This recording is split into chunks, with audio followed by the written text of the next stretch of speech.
How you view God affects how you let him lead. Oh my gosh, he's so fun and out of control. That's why I let him lead that way. Okay, get it together.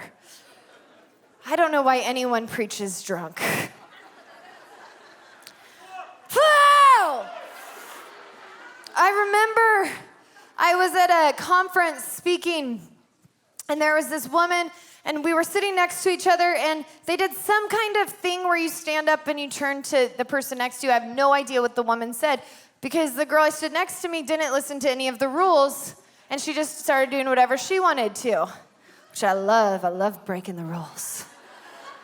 So she's standing right here, and I turn towards her, and she goes, "The thing I love about you the most is that you have childlike wonder." And out of my mouth, there's moments when you literally can feel the Holy Spirit pull things out of you that you didn't know were in there. And out of my mouth shot the Lord through my words. And I said, "It's because my childhood was stolen." So God took me back to being a little kid. And he said, "You never have to grow up anymore." And I feel like God in tonight is, he's gonna release people back into their childlike wonder and their hope and their joy and their faith. He's gonna bring you back where you can live. You can actually become a kid and never have to grow up.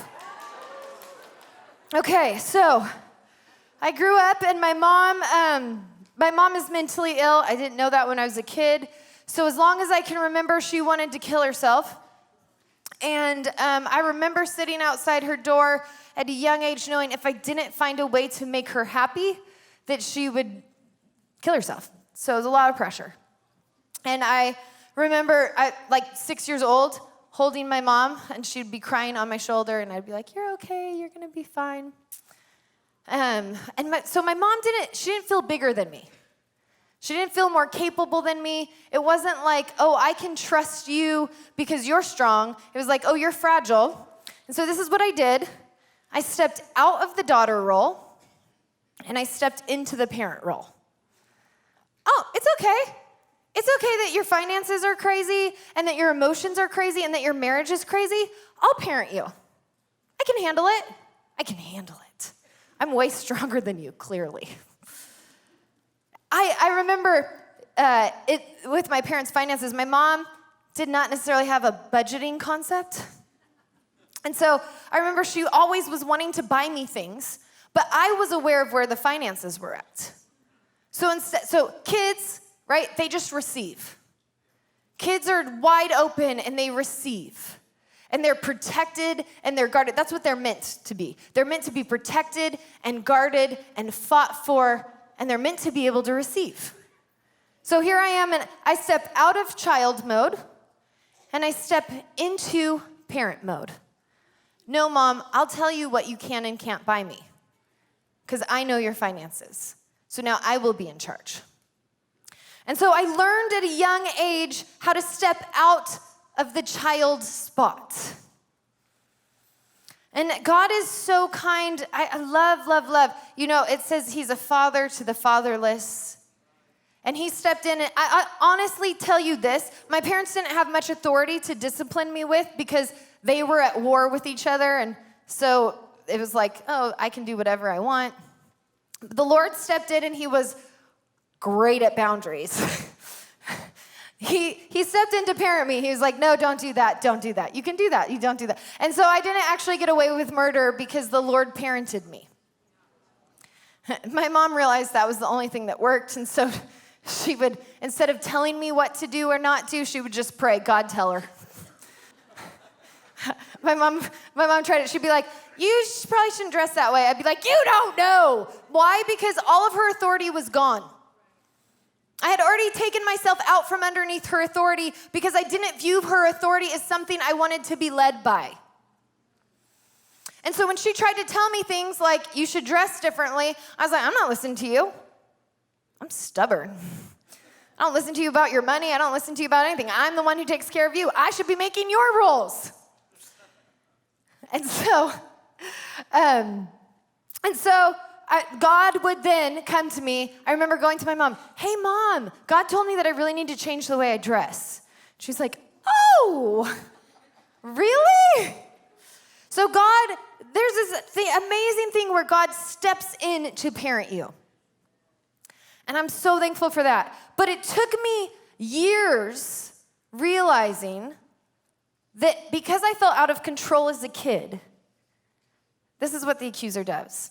He loves to get us to grab a hold of control to protect ourselves. Paul Manwaring shares this story about how, I don't want to butcher it, but you should listen to him tell it, but I'll tell the point.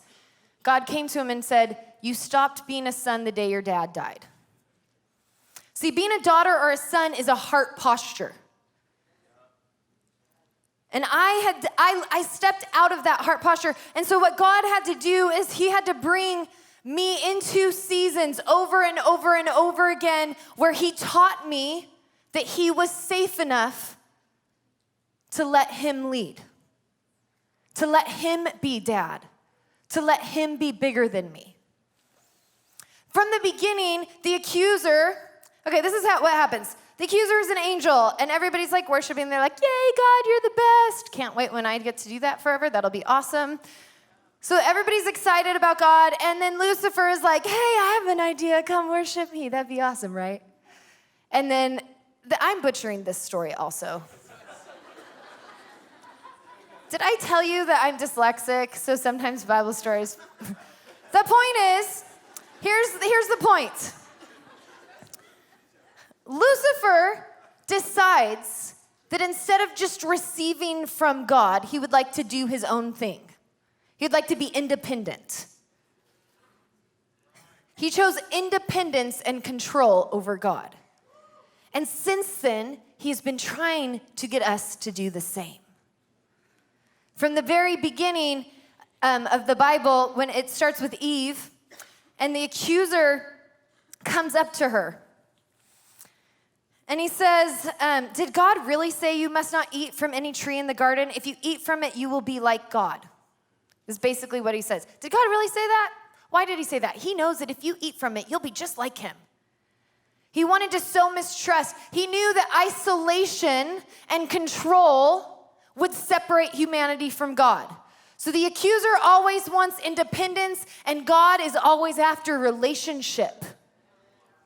And so what happened is, what did Eve do? She bought the fruit of control. Control is, I will make myself like God. Instead of, I'm already in his image, and I will let him make me more like him.